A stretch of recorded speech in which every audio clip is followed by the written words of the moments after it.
പിന്നെ കുറച്ചല്ല അതിനകത്തായിരുന്നു. ഇതിനൊരു കഥ പറയാണ്ട്. അതല്ലേ കേട്ടേ സെറീനെ, ഞാൻ പറഞ്ഞില്ലേ കുറച്ച് ഷെഡിലായിരുന്നു പറഞ്ഞ ഈ ഷെഡോ?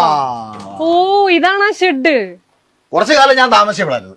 ഓ വണ്ടർഫുൾ. കള്ളത്തരം പറഞ്ഞ കേട്ടോ, അമ്മയാണെന്ന് ഞാൻ നോക്കത്തില്ല. എന്റെ കോവിഡ് വന്ന സമയം മൊത്തം ഞാൻ ഇവിടെ അല്ലായിരുന്നു. അത് ബാക്കിയുള്ളവർക്ക് ഇൻഫെക്ഷൻ കിട്ടാതിരിക്കാനായിരിക്കും. അതെ അതെ, ഞങ്ങൾ ക്വാറന്റൈൻ വീടായിരുന്നു. കോവിഡ് കാലം. അച്ഛൻ സത്യം പറയുന്നത്. ഞാനത് ചോദിച്ചു. അഖിലേട്ടാ ഇതോ ആ ഫോട്ടോ. അത് ഉമ്മൻചാണ്ടി സാറേ. ഞാൻ അതിനെ പറ്റി എന്തെങ്കിലും കഥ പറയാനുണ്ടോ? ഞാൻ ആദ്യമായിട്ട് എഴുതിയ പുസ്തകം പ്രകാശനം ചെയ്യാൻ പോയപ്പോൾ എടുത്ത ഫോട്ടോ. ആദ്യം ഒരു പുസ്തകം എഴുതിയിട്ടുണ്ടായിരുന്നു. ഉമ്മൻചാണ്ടി സാറോടുള്ള കഥയൊക്കെ ഞാൻ ഒരുപാട് പറഞ്ഞിട്ടുള്ളതാണ്. ഇത് യഥാർത്ഥത്തിൽ അമ്മയുടെ നാടാണ്, അമ്മയുടെ വീടാണ്. ഇവിടെ തന്നെ ആയിരുന്നു ഇവരെല്ലാം കുടുംബമായിട്ട്. ഇവിടെ നിന്ന് അച്ഛൻ്റെ നാട്ടിലേക്ക് ഞങ്ങൾ പോവുകയാണ് ചെയ്തത്. അപ്പൊ ഇത് ഞാൻ 10ാം ക്ലാസ് കഴിഞ്ഞതിന് ശേഷം ഇവിടെയാണ്. കോളേജ് എല്ലാം ഇവിടെ തന്നെ. ഇവിടെ നിന്നാണ് കോളേജും എന്റെ +2 +1 +2.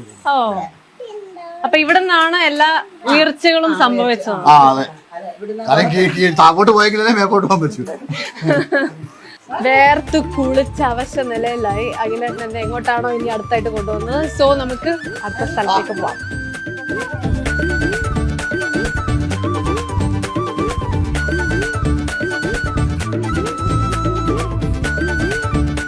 നമ്മളെ വന്നപ്പോ പിന്നെ സ്കൂളൊക്കെ ഒന്ന് കാണിച്ചേക്കാന്ന് വെച്ചു. എത്രാം ക്ലാസ് വരെയാ ഇവിടെ? ഇവിടെ 10ാം ക്ലാസ് വരെ. ഇവിടുത്തെ പഴയ സ്കൂൾ ലീഡറൊക്കെ ആയിട്ട് ആ സ്റ്റേജിലായിരുന്നു. ഇത് ഏതായിരുന്നു എൻ്റെ 10ാം ക്ലാസ് എന്ന് പറയുന്നത്. എൻജിക്കാരനെയാണ്. അഖിലേട്ടൻ പറഞ്ഞിട്ടുണ്ടല്ലോ സ്കൂൾ കാലഘട്ടത്തിൽ ഒത്തിരി ഗേൾ ഫ്രണ്ട്സും. അല്ല, ഇത് ഗേൾ ഫ്രണ്ട്സ് ഇവിടെ, ഇത് ബോയ്സ് സ്കൂളാണ്. ഇത് ഈ സ്കൂളാണ് ആക്ച്വലി ഞാൻ 4ാം ക്ലാസ് വരെ പഠിച്ചത്. ഇതുപോലെ ജിറാഫും ചാടിക്കട കയറിക്കാൻ വേണ്ടി എങ്ങനെ ചാടും? ഇവിടെ പണ്ട് നമ്മുടെ ഈ പുള്ളിയുടെ മൂട്ടിലായിരുന്നു അമ്മൂമ്മ മറ്റേ നമ്മൾ ഇതുണ്ടല്ലോ കാരക്ക, നെല്ലിക്ക, ഇതൊക്കെ ഉപ്പിലിട്ട് ഇങ്ങനെ വിൽക്കത്തില്ലേ? അന്ന് നമ്മളല്ലോ 50 പൈസക്ക് 1 രൂപയ്ക്ക് 10 കിട്ടും.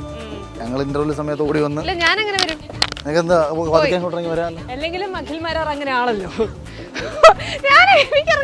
ഇങ്ങോട്ട് ഇറങ്ങി മാടി, അങ്ങോട്ട് നിനക്ക് അല്ലെങ്കിൽ നീ വലിയ ചാട്ടക്കാരിയാണല്ലോ. അങ്ങനെ പറയരുത്. ഇവിടുന്ന് എത്ര ദൂരം കോട്ടയത്തെ വീട്? അത് വീട് ഒന്നല്ലല്ലോ, അത് പലയിടത്തല്ലേ, പല വീടുകളായിട്ട്. അപ്പൊ ഈ സ്കൂളിലേക്ക് വരുമ്പോ എത്ര ദൂരം ഉണ്ടായിരുന്നു? ഏകദേശം 2-2.5 കിലോമീറ്റർ നടക്കണം. എന്നുവെച്ചാൽ 1 സൈഡ്. പിന്നെ അത് കഴിഞ്ഞ് വീട്ടിൽ ചെന്നിട്ട് പിന്നെ ട്യൂട്ടോറിയലിലേക്ക് പോകുന്നത് അതിനപ്പുറത്തേക്കാണ്. അപ്പോൾ ഒരു 4 കിലോമീറ്റർ 1 സൈഡ് ഡെയിലി. അത് അങ്ങോട്ടും ഇങ്ങോട്ടും അപ്പാണ്ട് 7 കിലോമീറ്റർ എന്തായാലും ഉണ്ടാവും.